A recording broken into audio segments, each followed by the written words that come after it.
आज जो पतझड़ में टूटी पत्तियाँ जिसका पहला प्रसंग है गिन्नी का सोना, तो आज हम इसके जो प्रश्न उत्तर हैं पाठ्य पुस्तक से उनके विषय में जानेंगे। जो मौखिक प्रश्न है, सबसे पहले हम मौखिक प्रश्न लेते हैं। पहला प्रश्न है हमारा, शुद्ध सोना और गिन्नी का सोना अलग क्यों होता है? शुद्ध सोना बिना किसी मिलावट के होता है और यह पूरी तरह शुद्ध होता है, और गिन्नी के सोना में तांबे की मिलावट होती है। इसी तांबे के कारण गिन्नी का सोना ज़्यादा चमकता भी है और शुद्ध सोने की तुलना में मजबूत भी होता है। तो इसी कारण, ये मजबूत होने के कारण इसी के आभूषण बनाए जाते हैं। जो स्त्रियां हैं वो इसी सोने के, जो जिसमें गिन्नी का जो सोना होता है तांबा मिलने के बाद वो उसमें चमक भी अधिक हो जाती है और उसमें मजबूती भी आती है और चमक भी ज़्यादा होती है। इसलिए वो जो आभूषण है वो टिकाऊ होते हैं, क्योंकि जो शुद्ध सोना है वो 24 कैरेट का होता है, वो सॉफ्ट होता है, इसलिए उसके आभूषण नहीं बन सकते। सेकंड क्वेश्चन है, प्रैक्टिकल आइडियलिस्ट किसे कहते हैं? प्रैक्टिकल आइडियलिस्ट मतलब उन्हें कहते हैं जो आदर्शों को व्यावहारिकता के साथ प्रस्तुत करते हैं। मतलब जब व्यावहारिकता इतनी शुद्ध आदर्शों में मिल जाती है तो उनका समाज पर गलत प्रभाव पड़ता है और समाज का जो स्तर है वो डाउन होता जाता है। ये कई बार आदर्शों से ये व्यक्ति पूरी तरह से हट जाते हैं और आदर्श मतलब उनके जीवन से गायब ही हो जाते हैं और केवल अपने हानि लाभ के बारे में ही सोचते हैं। ऐसे में समाज का स्तर क्या होता है, गिरता है और उन्हें समाज के बेनिफिट से कोई उनका तात्पर्य नहीं होता, केवल वो अपने ही लाभ हानि के विषय में सोचते हैं और शुद्ध आदर्शों को पीछे छोड़ जाते हैं। थर्ड क्वेश्चन है, पाठ के संदर्भ में शुद्ध आदर्श क्या है? इसका आंसर हुआ कि पाठ के संदर्भ में शुद्ध आदर्श शुद्ध सोने के समान हैं।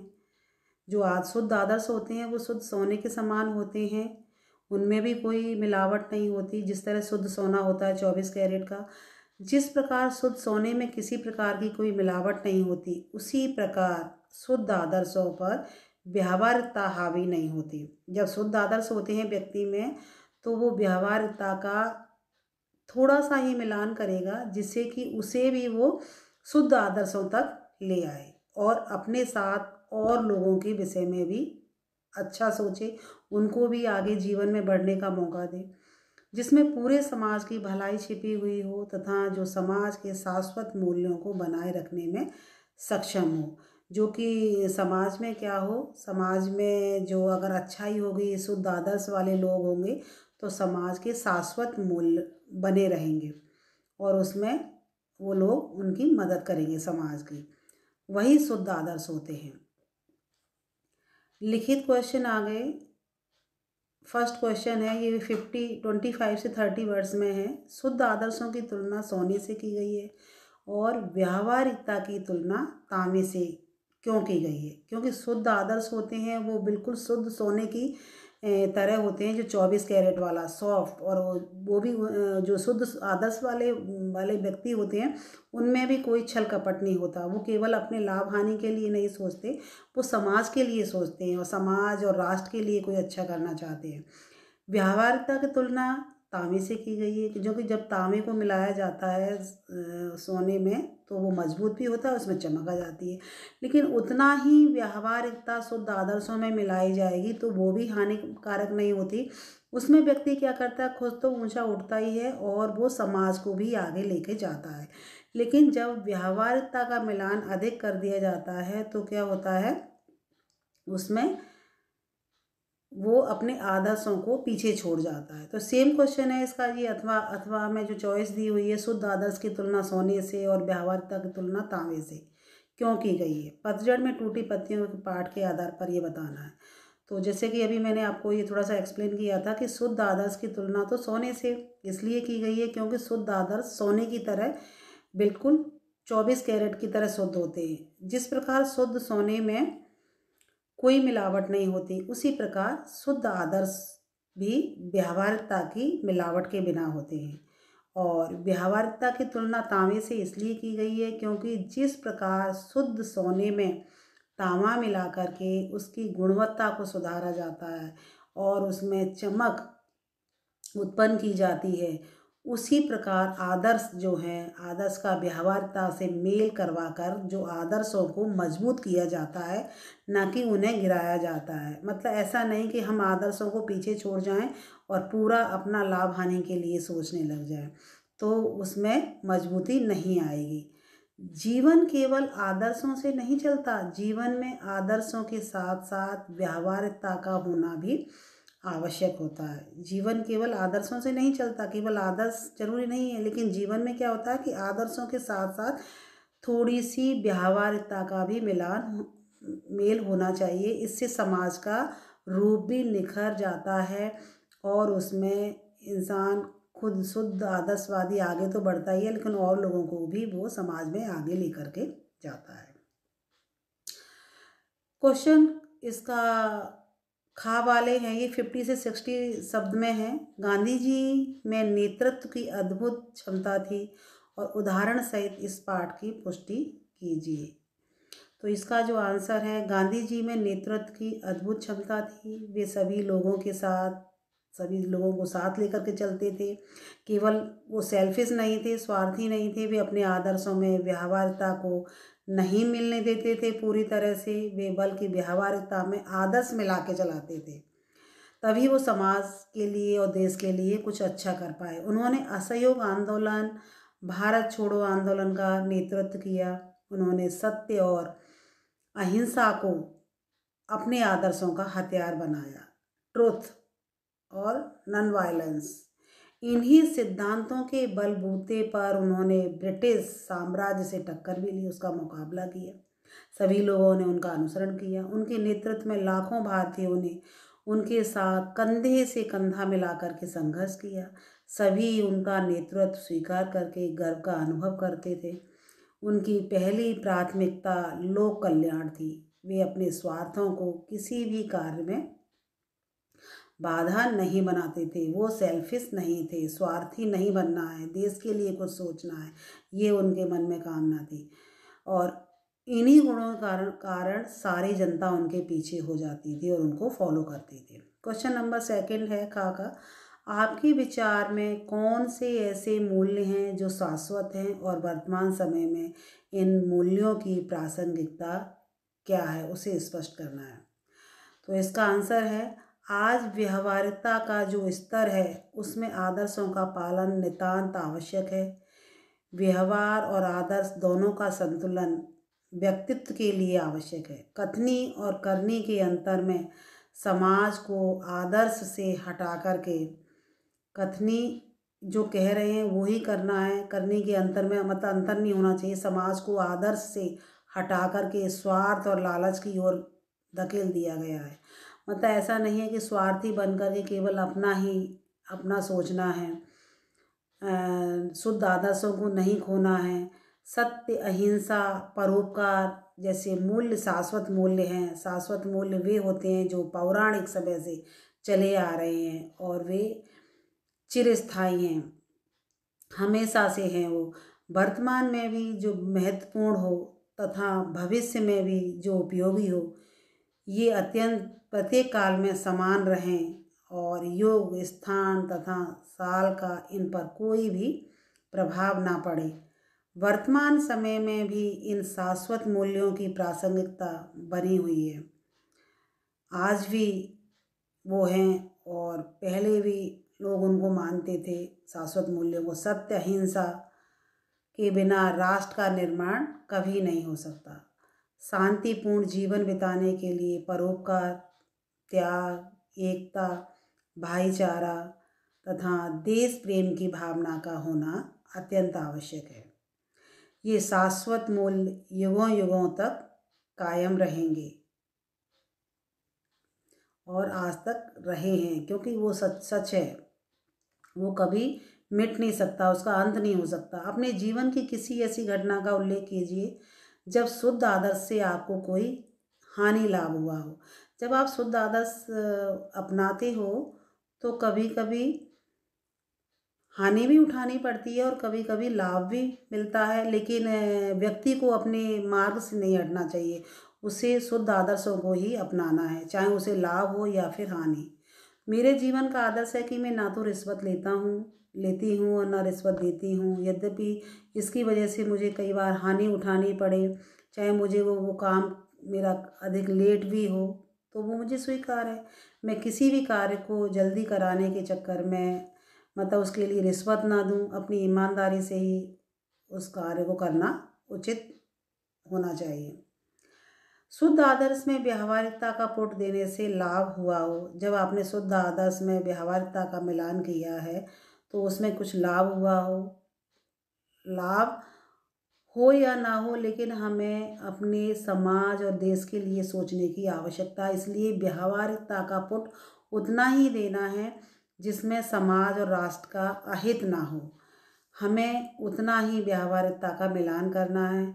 तो मेरा आदर्श है कि मैं सही रास्ते को अपनाऊं, मुझे किसी की चापलूसी नहीं करनी पड़े, मैं सबके हित के लिए सोचूं, समाज के हित के लिए जो भी हो जाए उसे करना मतलब मेरा फ़र्ज है। मैं एक आदर्शवादी पद चिन्हों पर चलूं जो न्याय संगत है, शाश्वत मूल्यों को अपनाऊं, किसी का मेरे द्वारा अहित ना हो, गलत के प्रति आवाज़ उठा सकूं, गुलामी ना सहनी पड़े, गुलाम बन करके ना जीना पड़े, एक सच बात को हम कह सकें।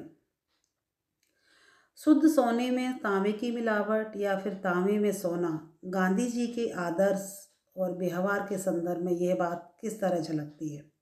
शुद्ध सोने में तांबे की मिलावट कितनी होनी चाहिए?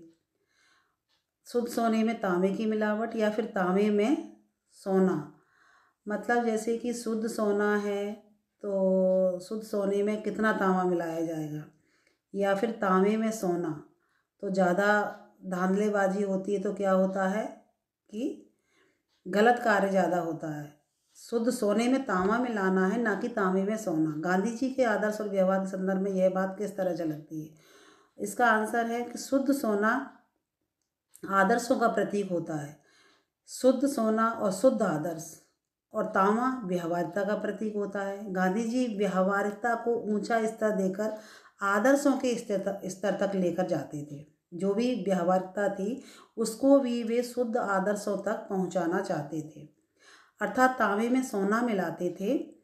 तांबे में सोना मिलाते थे, वे नीचे से ऊपर उठाने का प्रयास करते थे। वो चाहते थे कि मैं भी ऊपर उठूं और मेरे साथ और भी लोग ऊपर जाएं, उनका भी भला हो, उनके लिए त्याग चाहे करना पड़े, ऊपर से नीचे गिराने का नहीं। वो किसी भी व्यक्ति को नीचे नहीं गिराना चाहते थे, जो कि आजकल समाज में हो रहा है। उन्हें धन लिप्सा ज़्यादा है कि मुझे धन चाहिए, मुझे वो गलत कार्य करने को भी तैयार हो जाते हैं। तो ऐसा नहीं होना चाहिए। वो लोग ऊपर तो उठ जाते हैं गलत कार्य करके या फ्लैटरी करके, चापलूसी करके, लेकिन उसे ऊंचा उठना नहीं कहते। इसलिए कई लोगों ने उन्हें प्रैक्टिकल आइडियलिस्ट भी कहा। वास्तव में वे क्या करते हैं कि जो शुद्ध आदर्श हैं उसमें व्यवहारिकता का इतना मिलान कर देते हैं, वो ये प्रैक्टिकल करते हैं और ये आइडिया लगाते हैं कि किस में मुझे लाभ हानि है, कहीं मेरा लॉस ना हो जाए, हानि ना हो जाए। वो केवल ऊंचा उठना चाहते हैं और अपने लाभ के लिए ही करना चाहते हैं।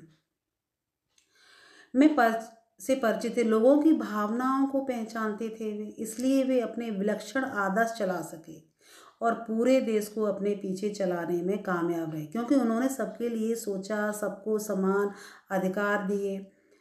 जैसे कि आजकल हमारे जो प्रधानमंत्री मोदी जी हैं, उनका यही एक नारा है कि सबका साथ सबका विकास। वो सबको लेके चलते हैं और सबके लिए अच्छा करने की कोशिश करते हैं।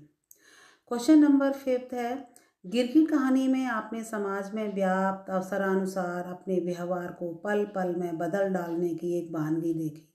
इस पाठ के अंश गिन्नी का सोना के संदर्भ में स्पष्ट कीजिए कि आदर्शवादिता और व्यवहारिकता, इनमें से जीवन में किसका महत्व है, आदर्शवादिता का या फिर व्यवहारिकता का। तो जो गिरगिट चैप्टर है उसमें एक जो पुलिस में जो कार्य करने वाला एक व्यक्ति है वो क्या करता है, अवसर को देखता है और अवसर के अनुसार ही वो अपने पलड़े को बदल देता है। जहाँ उसे लगता है कि यहाँ मेरा लाभ है, जहाँ उसे हानि दिखाई देती है, तो वहाँ से वो अवसर के अनुसार अपने रास्ते को बदल देता है और अपना मुनाफा ही चाहता है। तो इस तरह के लोग जब समाज में होंगे, देश में होंगे, तो समाज हमारा, देश हमारा कभी भी आगे नहीं बढ़ सकता कि यहाँ से मुझे बेनिफिट है, यहाँ से मुझे लॉस है।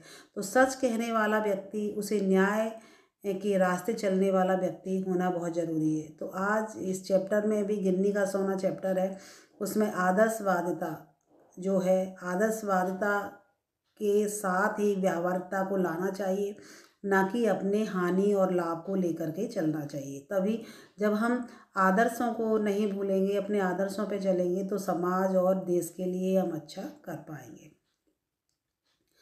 इसका आंसर है, गिरगिट कहानी में आदर्शवादिता का महत्व है और व्यावहारिकता, गिरगिट कहानी में आदर्शवादिता का महत्व है, व्यावहारिकता हमें अवसरवादिता का पाठ पढ़ाती है। आदर्शवादिता का महत्व नहीं है उसमें, गिरगिट में तो बस अपने अवसर के अनुसार वो अपना व्यवहार चेंज करता है। व्यावहारिकता हमें अवसरवादिता का पाठ पढ़ाती है और वो अवसर के अनुसार अपने रास्ते को बदल दिया जाता है और अपने लाभ हानि को देखा जाता है। अवसरवादी व्यक्ति सदा अपना हित देखता है, जिस तरह के गिरगिट चैप्टर में भी एक जो पुलिस वाले व्यक्ति ने भी ऐसा ही किया। वह प्रत्येक कार्य अपना लाभ हानि देख करके ही करता है। जब शुद्ध आदर्शों में व्यावहारिकता का मिलान, ज़रूरत से ज़्यादा मिलान कर दिया जाता है, तो क्या होता है कि उस व्यक्ति के शुद्ध आदर्श सारे लुप्त होते जाते हैं। व्यावहारिक लोग अपने स्वार्थ के लिए किसी से भी समझौता कर लेते हैं, जहां उन्हें अगर मुनाफा दिखाई दे रहा है। ऐसे लोगों पर विश्वास नहीं किया जा सकता। आज समाज में जितने भी शाश्वत मूल्य, सभी आदर्शवादियों की देन है और व्यावहारिक लोगों ने तो समाज का अहित किया है, क्योंकि उन्होंने अपने सारे ही शुद्ध आदर्श को मिटा दिया और पूरी तरह से वो अपने लाभ हानि पर ही सोचने का प्रयास करने लगे। मुझे कहाँ लाभ है, कहाँ हानि है, जहाँ मुझे लाभ होगा मैं वहीं जाके कार्य करूँगा, चाहे मुझे कुछ भी करना पड़े। लेकिन जो शुद्ध आदर्शवादी लोग होते हैं वो ऐसा नहीं करते, वो सबके लिए सोचते हैं। समाज का हित किया ऐसे लोगों ने। व्यावहारिक लोग अपने स्वार्थ के लिए गिरगिट की तरह रंग बदलते हैं। तो ऐसा व्यक्ति ना बन के जो गिरगिट की तरह रंग बदले, अपने लाभ हानि के लिए सोचे और देश के प्रति कोई अपना कर्तव्य ना समझे। तो इसमें ऐसे व्यक्ति से दूर रहने की आवश्यकता है जो हमारे समाज और देश का अहित करे। तो आपको ये सारे जो प्रश्नों के उत्तर हैं अभ्यास से, वो इजीली समझ में आ गए होंगे। धन्यवाद।